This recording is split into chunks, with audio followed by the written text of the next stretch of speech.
This is my first time ever recording with this lens. I've had it for about 3 years now, but sorry, my eyes got all kinds of stuff in them. Well, a couple things. So this is a 50mm f1.2.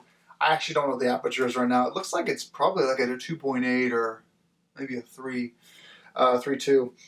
And I'm also using the built-in microphone on the Canon 5D Mark III. I'm toying with the idea of possibly getting a 5D Mark IV because it records in 4K. But I'll need to also get an external hot shoe mic at that point. So I'm going to try to make this video quick. It's really cold down here. I really should have brought a jacket. This is going to be, and I hope I remain in focus the entire time because this does not have any autofocus. You just kind of got to set it and hope it works out for the best. So no doing this, especially on a tight aperture that we're using here.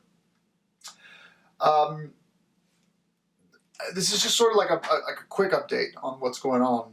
Nothing bad, obviously. Everything's good. Life is good. The winter has started, obviously, so I haven't ridden in a month. The F750 GS is behind me. You guys just saw that in a couple of videos, and the R1200 GS is back there. They're both on their tires still. I haven't put them up on the center stand, well, because the F750 doesn't have a center stand. And the R1200 GS, well, I just need to get that on a center stand. But the Beta, that's off-site, that's gone. It's in someone's basement, someone else's basement.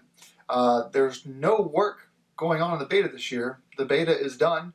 So that is across town in someone's garage on the dirt bike stand, basically. It's up on a stand.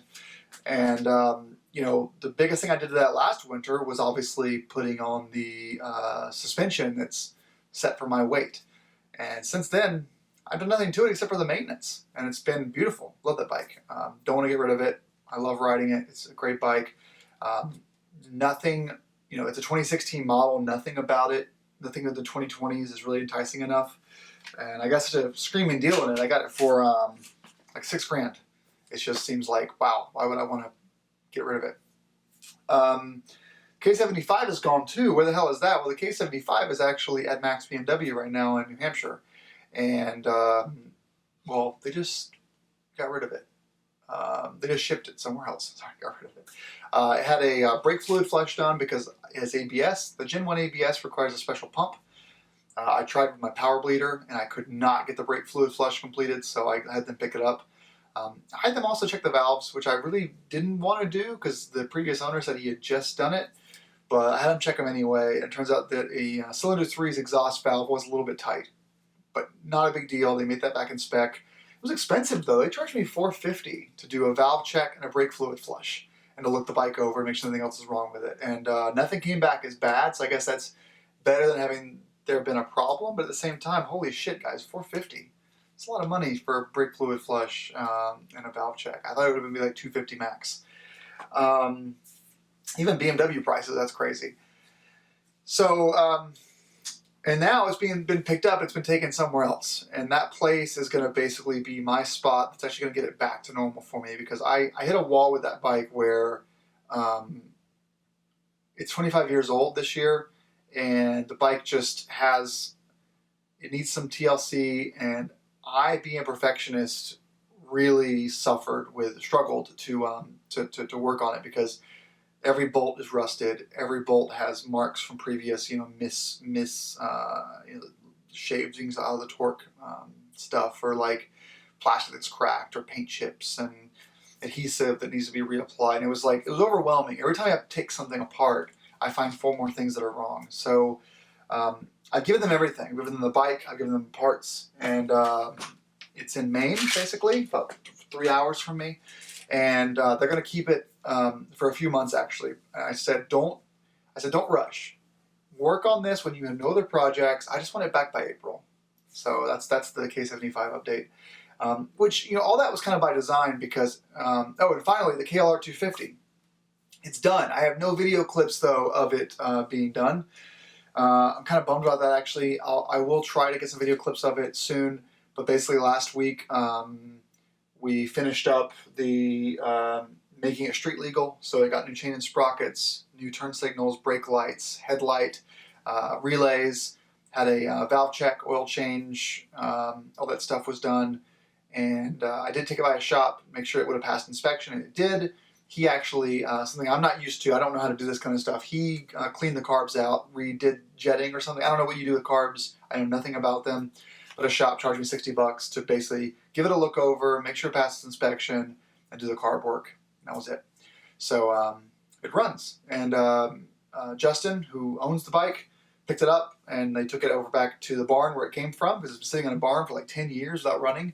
And his plan is next year to register it and have it as a kind of a round town street bike. He passed his MSF last March, so for him it's just his first bike, KLR 250 from the 90s, and there's enough woods around their house that he could pretty much go wherever he wants to with it. It's heavy. It's really heavy compared to the Beta. It's so weird because you got a KLR 250 thumper that feels like it weighs like 400 pounds. Then you've got the Beta that weighs like 300 that has 500 cc's. It's just a totally different animal, though. You're talking about like a dirt bike versus an enduro bike. The Beta has definitely spoiled me to like any sort of regular Japanese dirt bike that's not like a WR or something. So that was all by design, though, because I wanted to start the winter just like we have it here, where there's just two bikes in the basement, my GS and Heather's GS. And that's because there's a couple of things that are going to happen. Let's start with Heather's bike first. It does need a 600-mile maintenance done to it. So we're going to, Heather actually, I told Heather, do you want to do your 600-mile maintenance for you? And she said, no, I'm going to do it. Obviously, I'm going to be there with her, but we already have enough oil on site that meets the spec. It's the Advantech B&W oil. So she and I are going to do an oil change on her bike. We're going to give it a look over based on the manual, check the coolant. It's on the battery tender now, but basically just do the 600-mile break-in test. The only thing that I heard about from someone that has an S750GS and a few other people commented was steering head bearings check, which I've never done before myself, but a couple people, it's part of the run-in check, and a couple people actually had warranty steering head bearing adjustments or replacements during the 600-mile check, which is mind-blowing. Let me make sure I'm still recording. It says I am. So I almost feel like inclined to, like, maybe in the spring we go down to Northampton, New Hampshire, and we just have them check the steering head bearings. But I know that you can check yourself if I had a center stand, I could check it myself. I think. But anyway, that's the only thing. So that's going to happen. After that's done, though, we have a couple of things we're waiting on. So her bike's modifications are done, except for one thing, which is this Dominator pipe over here. So a previous video, you guys remember I put the Remus linkage pipe onto this thing, but as you remember, the Acra pipe was built for the OEM headers.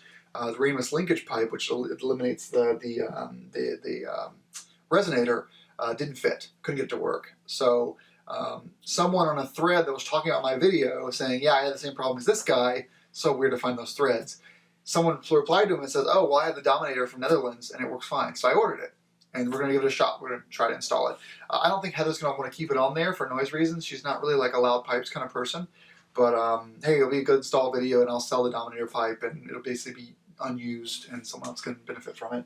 But I think the removing the resonator with the Acra, it's a little too loud for Heather, just my opinion. But she'll be the judge of that. She'll fire it up, and she'll make the judgment call. Other than that, her bike is fundamentally done. I say that because the bike has everything done to it that she actually has asked me for. In my opinion, the foot pegs are too small, the brake pedal is too small, the shifter is too small. I'd like to see a skid plate on here. I think the seat's very uncomfortable. I would like to get some kind of a tank bag and tail bag set up for her. And I also would like to add a center stand. But she doesn't really care for any of that stuff. She's not asking for it. So I've sent a few emails out to people that I've worked with in the past. Alt-Rider would give me a small discount, but the problem is they don't have any their skid plate crash bar combo for the S750GS isn't even ready yet. It says Q4 on their website, but it's not ready yet. Not even a beta version for me to like test out. I said I'll pay shipping both ways. I'll install it and I'll send it back to you. But they said no, we don't have one ready yet. So that's not available. And honestly, for most of you, it's a good news because they actually stopped working on the 750-850 stuff in order to get the 690 Enduro R and 790 stuff for the 2020 models updated. Now they have the Super 10 Array 700 that's out. It's like they're just a small American company, makes everything here in the U.S., and they are struggling because there's so many new bikes out. As soon as they got the R1250 done, they had to move on to the 690, 790, and then 700 10 Array. So they're just underwater. So, but once Altrider gets their stuff done, I'm going to buy some of their stuff at a small discount, and like really small, and put it on the bike. If Heather doesn't like it, I'll take it off. She doesn't need a skid plate, honestly. She doesn't need more beefier crash bars, but the GVs, you know, I'd like to get a beefier crash bar set up on here. And then I'm still doing stuff with Twisted Throttle. They had committed to me some SW Motec stuff initially. Those were foot pegs, brake, shifter lever, what else? A tank bag and a tail bag, and a couple other things, maybe like a headlight guard.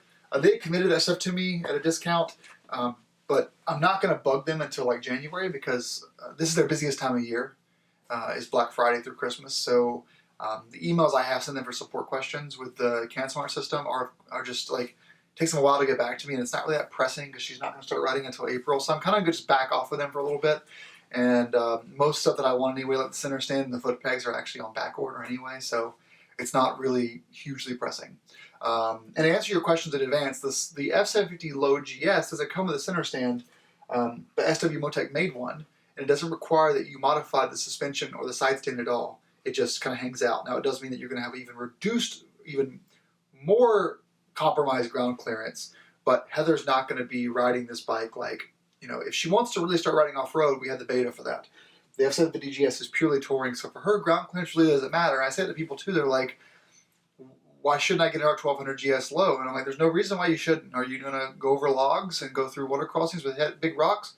No, I'm just driving, you know, long road trips. Yeah, then get a low. Don't even worry about getting a standard height GS, because why suffer? Why not? Why wouldn't you want to be able to flat-foot at red lights and stop signs, you know, and suffer by having a tall bike when you're never going to need a tall bike? So, just my opinion. Anyway, the GS. So what's going on this winter? Well, a couple things. You guys remember my Sargent heated seat controller failed. Sargent's amazing. They didn't even ask the old controller back anytime soon. They just sent me a new one and said, when you take it off this winter, just send us the old one back. Super cool of them. At the same vein, I'm going to be swapping dash cams, actually. Let me get it for you. So I don't know if it's going to be in focus or not, but this is the Thinkware M1 motorsports camera. It's a dual channel camera, front and rear cameras. It's only 1080p. It is 2-channel, only 30 FPS, but it has built-in GPS, remote control, the brand new Sony sensors, and it's IP66, which is nearly waterproof. I got this for a crazy deal on B&H Photo. Like, I think it lists for like $400. I got it for like $260 or something. That means the VSYSTO, whatever you call it, is coming off the bike. And I'll talk more about that when we actually do the install. And then finally, I have here is the Moto Fast Puck. Now, you've seen the video already with that, where I put it on the F750. Am I still recording? Hold on. So, as you guys know, I have a Moto Power Puck on my Beta. I also have, Heather has a Moto Fast Puck on her F750. On my bike, am running a standard Perfect Squeeze with the V1 Moto Power Puck, and I've got it just glued on there, and BB-8 welded me some extenders from the Hondo Garage Perfect Squeeze to make it work. I don't like that solution very much, and the Power Puck guys have been really generous with sending me units to review and on loan, indefinite loan basically, so they were asking for them back. I have to give them back to them. That's really generous of them, and I appreciate it. But so what I've done is I've paid $180 or $200 for a brand new Juice Squeeze, which is the Hondo Garage Perfect Squeeze with the pad in the middle, the opening, and their V2 Fast Puck with the quick disconnect. So I bought one, full price, no discounts, because I really love their products. So just for you guys that wonder, like when I get stuff that I love, I just buy it. I like supporting these companies. So so for the GS, what that means is this is going to be a winter of electrical stuff, basically, which means BB-8 is coming back the first weekend in February. He's having surgery on his elbow right now. He just sent me a picture from the hospital. He's recovering nicely. I think it's tendonitis or some kind of tendon issue. Anyway, he's going to come up. We're going to de-loom all of his cable management all the way back to the, was it a PDM60 I had? I think it's a PDM60. I might actually buy the new Aurora power management module, whatever they call it. I think it's Aurora something. It's a connected power management module. I might buy that and put the PDM60 on Heather's bike, And then we're going to be ripping out the VS STO dash cam for the M1, ripping out my current perfect squeeze for this one, for the fast puck, and also ripping out the Sergeant Heating seat controller for the replacement. So we'll all be back in business. And the last thing for the GS this year is just going to be the 12,000 mile maintenance. That's it. Valve check, oil change. I'll probably do a fresh brake fluid flush just because. Final drive lube, final drive oil, fluid, air filter, all that good stuff. But we're basically on the tenders, so there's really nothing to do to these things until I'm taking my time this year because both these bikes are essentially done. So anything that else gets done to them is just simple shit, right? So that's kind of the start of winter update.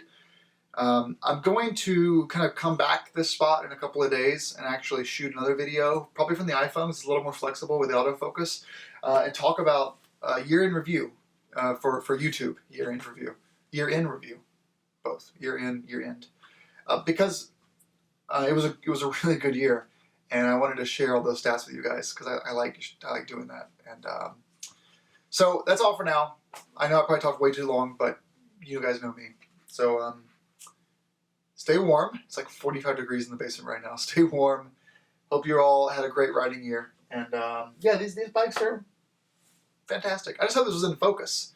And I probably should get like a Rode, foamy hot shoe mic for up there. But yeah, I'll order that. That's probably a good gift to myself this winter as end of year gift.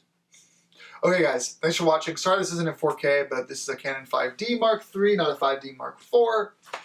I am sorry. But hey, if someone out there wants to loan me their 5D Mark IV for a year, that'd be awesome. If you're not using it anymore, if you jumped to mirrorless and you have a 5D Mark IV sitting around, I'll return it back to you in one piece.